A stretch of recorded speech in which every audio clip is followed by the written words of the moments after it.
Hello everyone, I'm happy to see you again today for this new tutorial. Today, we're going to see how to bulk import products into OrderStock so that you don't have to enter your products one by one. Instead of entering them manually one at a time, you can import them directly from an Excel or CSV file straight into OrderStock. The advantage is that you can ask your team to fill out a file for you, or you can do it yourself, a list of products. So it's the list of your products that you'll be stocking and ordering from your suppliers. All you have to do is create this list, enter 2 or 3 variables or more, depending on what you need, and import it directly into OrderStock.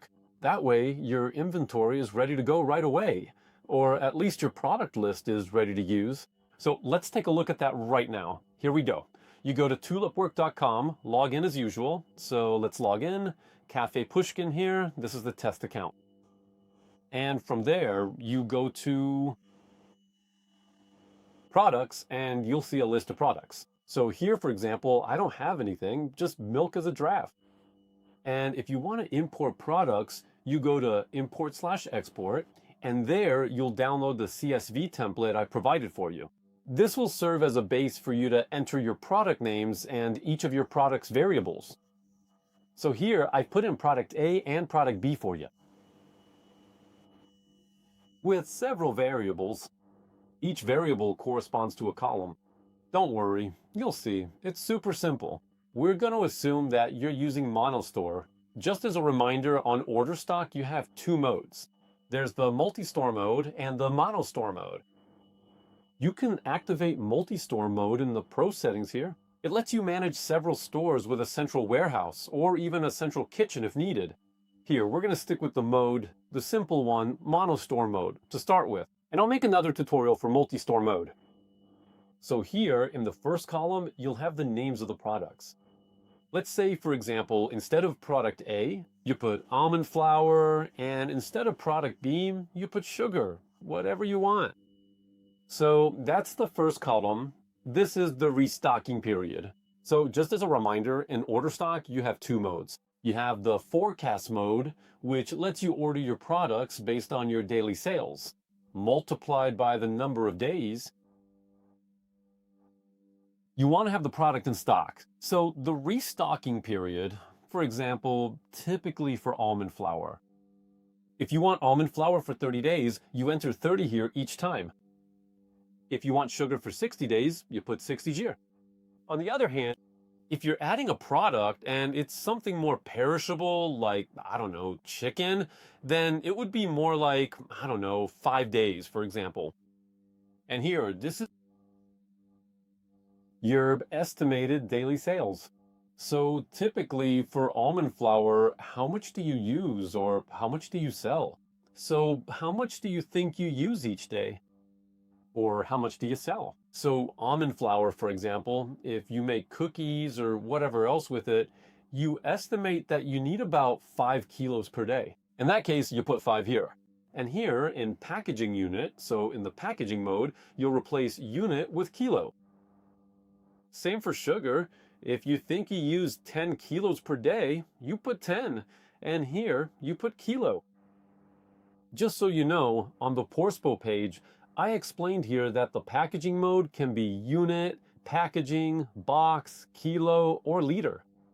I might add more later depending on what's needed. For now, these are the only units accepted in this column. Also, keep in mind that the 2 required columns are the name, obviously, since that's the product name, and the packaging mode, so the packaging unit. Why are they required? Because that's what's going to be the basis of your inventory and your supplier order. Because if there's no name or if there's no packaging unit, so if there's no name or packaging mode, your team or even you can't manage inventory and you can't place orders with your suppliers. You absolutely need to have those 2 pieces of information. So this column here, the name, and this column here, these 2 columns are the ones that are required. There you go, this one and that one. Everything else is optional, so you don't even have to fill it out. Now, I'm going to quickly show you what you can fill in and what makes sense to fill in. So typically the restocking periods. In any case, if you're mainly in a mode, either in a general mode, which is a restocking mode, also keep in mind that you have the critical threshold mode. And if you're in a critical threshold mode, you can enter the product's critical threshold here.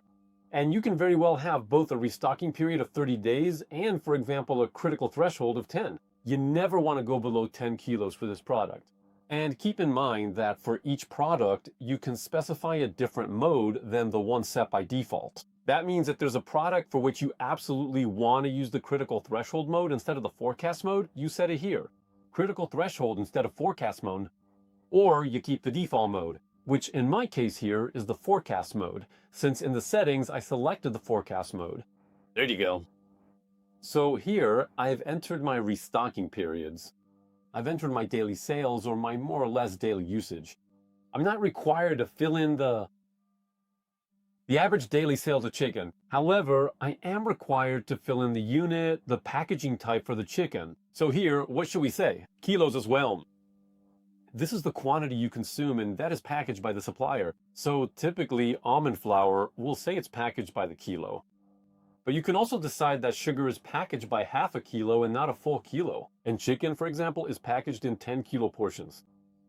Next, this is the maximum quantity you want to order. So it's kind of a safeguard, just in case. So you can set it so that you never want to exceed 50 kilograms, even if your restocking period is 30 days, and you have a big need, and your daily quantity of sugar that's consumed, or used, or sold, or resold. If you sell sugar, if you run a grocery store, even if that amount is very high. Next, all of this is secondary, so I'm not necessarily going to fill them in here. You can enter the supplier. If you enter it here and you haven't already added a supplier, just so you know, suppliers are listed here. Well, it will create them automatically, just like it will create the products. So here, I'll just leave supplier X, supplier Y. This is the decimal precision. So, for example, when you're managing your inventory or placing an order, do you want whole numbers? So you'd put 0, or do you want a decimal, or maybe a decimal with 2 places? So here, that's 1 decimal place, and here, that's 2 decimal places. This is the price at which you'll order from this supplier. This is the tax rate, and you can enter your tax rates here.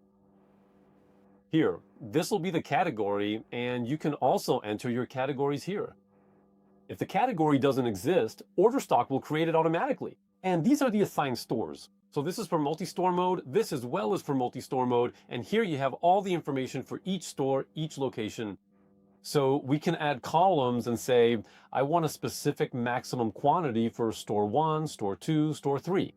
We'll go over all of that in more detail later. So what I suggest is that we forget about all that for now, and you don't have to fill it in. This too, we'll set aside.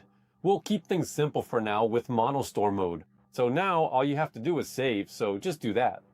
And now, instead of just saving, you're going to export as a CSV because the file absolutely has to be in CSV format. Then all you have to do is import it here. So go back to import export. Now imagine you have a long list of products. Here you're going to click on choose a file. Click on import now. And then it'll tell you what happened. It will tell you that supplier X, which we entered here, since it didn't exist in our suppliers, has been created. It'll tell you that the product almond flour was successfully imported. It'll tell you that the supplier was created and that both the sugar and chicken products were successfully imported as well.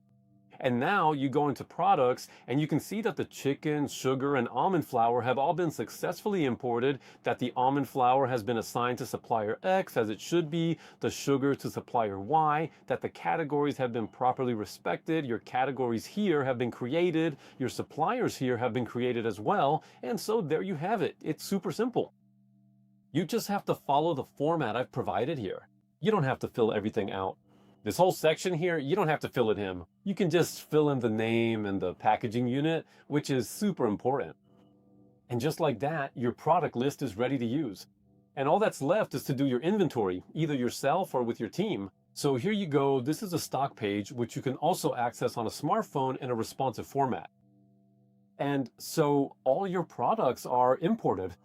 And just so you know, if one day you want to export your products, that's possible too. You just click here and you'll get them as a CSV file. And there you have it, with all the information you need. So there you go. It's super simple. That's what this is for. That's everything regarding import and export.